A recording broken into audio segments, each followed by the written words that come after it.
अस्सलाम वालेकुम दोस्तों, अज असी जुमा 9 अक्तूबर 1987 58 नंबर ते बनाई जाने वाली फिल्म खानू शेर के अदाकारां ते किरदारां के बारे कुछ गल्लां करांगे। हबीब ने इस फिल्म काले गुजर का किरदार बहार दा खामंद सुल्तान राही ते शुजात हातमी दे बाप का किरदार किया सी।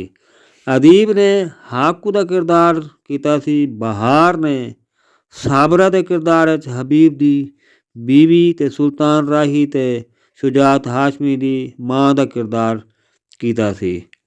सायका ने शीमो के किरदार इकबाल हसन की बहन का किरदार किया सी। इकबाल हसन ने जमाल का किरदार किया सी।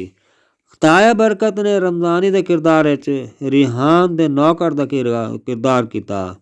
शुजात हाशमी ने अच्छू के किरदार हबीब बहार दा पुत्र सुल्तान राय दे बिरा का किरदार किया सी। नाजली ने रज्जो के किरदार इकबाल हसन के मुकाबले अदाकारी की। रिहान ने जगीरदार जराल का किरदार किया सी। तानी ने दारी के किरदार अदीब की बीवी ते मुस्तफा कुरैशी की बहन का किरदार किया। मुस्तफा कुरैशी ने मौला का किरदार किया। मुसरत शाहीन ने बारी के किरदार ताया बरकत की धी का किरदार किया सी। ज़ाहिर शाह ने काले डोगर का किरदार किया। जग्गी ने जग्गू के किरदार अदीब ते तानी दे पुत्र का किरदार किया। संगीता ने सीमा के किरदार रिहान की धी का किरदार किया सी। सुल्तान राही ने अज्जू के किरदार निक्के बच्चे का किरदार किया सी। दोस्तों, इस फिल्म की मुकम्मल मालूमात जान लई तुसी वेलकम स्टूडियो चैनल ते जाके फॉलो करो।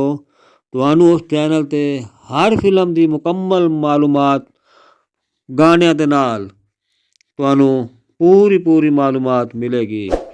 दोस्तों, तुसी इस चैनल नू सबसक्राइब करके घंटी वाले बटन दबा के आल ते क्लिक करो ते साड़ा चैनल वेलकम स्टूडियो नू भी तुसां सबसक्राइब करो।